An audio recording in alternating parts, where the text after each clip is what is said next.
اعوذ باللہ من الشیطان الرجیم بسم اللہ الرحمن الرحیم رب اشرح لی صدری ویسر لی امری واحلل عقدۃ من لسانی یفقہوا قولی وقل رب زدنی علما وقل رب زدنی علما وقل رب زدنی علما۔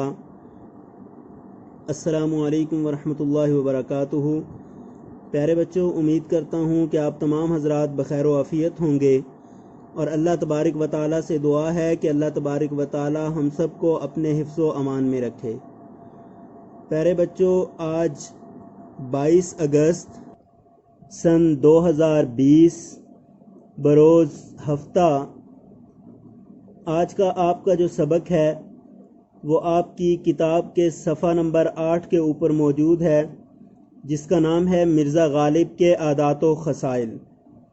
مرزا غالب کے عادات و خصائل کے مصنف کا نام مولانا الطاف حسین حالی ہے، اور مولانا الطاف حسین حالی 1837 کو پانی پت میں پیدا ہوئے اور 1914 کو ان کی وفات ہوئی۔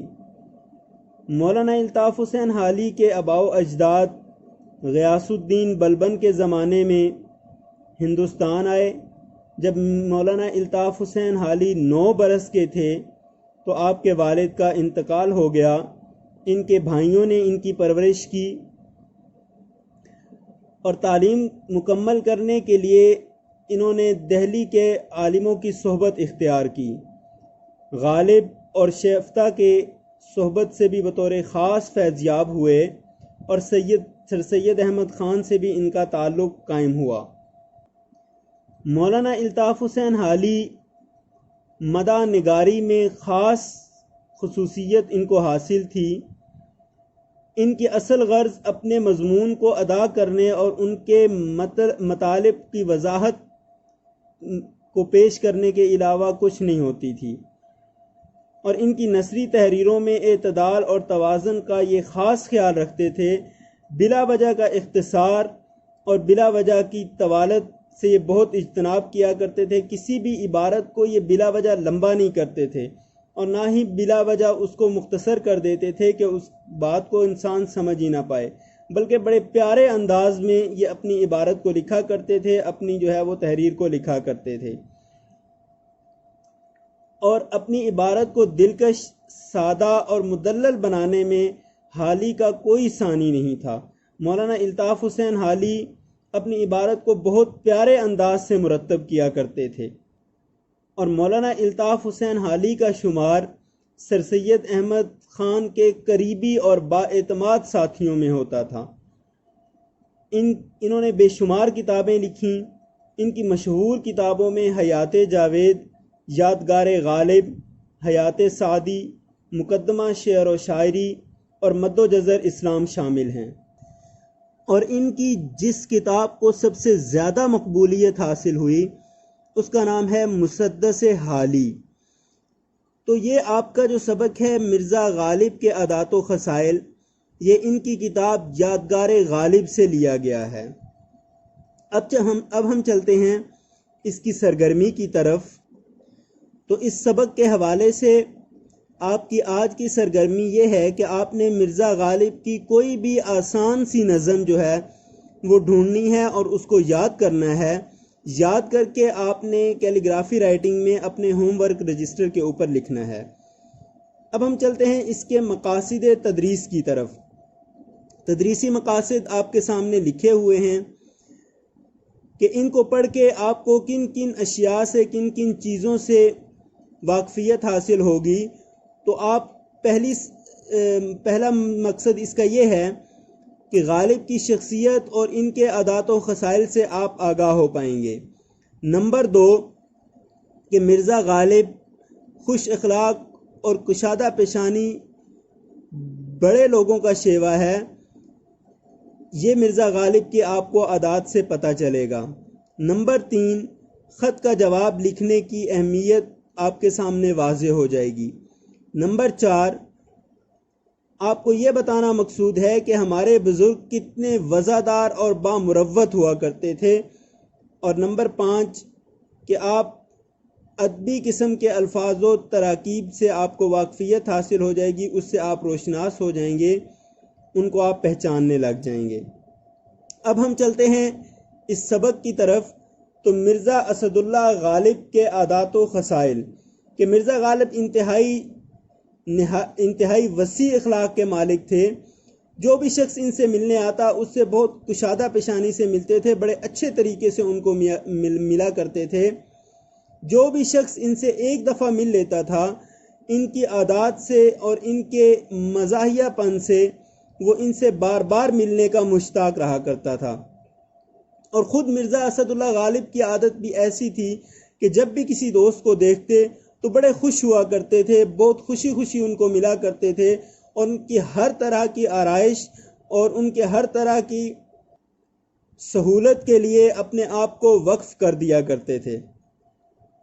اور یہ نہیں کہ صرف مرزا اسد اللہ غالب کے جو دوست تھے، جو ساتھی تھے، وہ صرف مسلمان ہی نہیں تھے، بلکہ ہر مذہب اور ملت کے لوگ ان کی دوستوں میں شمار ہوا کرتے تھے۔ اور پورے ہندوستان میں ان کے بہت زیادہ دوست تھے جو اکثر ان کو خط لکھا کرتے تھے، اپنی محبت کا اظہار کیا کرتے تھے، اپنی الفت کو ان خطوط میں لکھا کرتے تھے۔ تو مرزا غالب بھی اس کا جواب بڑے احسن طریقے سے ان کو دیا کرتے تھے، اور ہر جواب کا خط مرزا غالب ایسے سمجھتے تھے کہ جیسے میرے اوپر یہ لازم ہے، اور ہر خط کا جواب وہ لازماً اپنے دوستوں کو دیا کرتے تھے۔ اور کچھ دوست مرزا غالب کے ایسے تھے کہ پہلے دور میں جب خط لکھا جاتا تھا تو اس کے اوپر ایک ٹکٹ لگتا تھا، اس ٹکٹ کے الگ پیسے دینا ہوتے تھے۔ تو مرزا غالب کے دوست جب ان کو خط لکھتے تو وہ ٹکٹ اس خط کے اندر رکھ کے بھیج دیا کرتے تھے کہ مرزا غالب کے پیسے نہ لگیں۔ تو مرزا غالب اس کے اوپر سخت شکایت کیا کرتے تھے ان سے کہ آپ نے مجھے یہ ٹکٹ کیوں بھیجا، یا جوابی لفافہ آپ نے مجھے کیوں بھیجا۔ مرزا غالب خود سے یہ کام کیا کرتے تھے، اور مرزا غالب کے اندر لحاظ اور مروت بدرجہ غایت موجود تھا۔ انتہا درجے کا جو ہے وہ لحاظ کیا کرتے تھے لوگوں کا۔ بہت دفعہ ایسا ہوا کہ ان کے مکان کے باہر لولے لنگڑے اپاہج مرد اور عورت دیکھے گئے کہ مرزا غالب کسی بھی آدمی کو، کسی بھی فقیر کو، کسی بھی سائل کو خالی ہاتھ نہ بھیجتے تھے۔ جو ان کی بساط میں ہوتا تھا وہ اس سے ان کی مدد کیا کرتے تھے۔ بعض اوقات اپنی بساط سے بڑھ کر جو ہے وہ لوگوں کی مدد کیا کرتے تھے اور ان کا سہارا بنا کرتے تھے۔ تو اسی طرح کے بے شمار واقعات آپ کو اس سبق کے اندر ملیں گے۔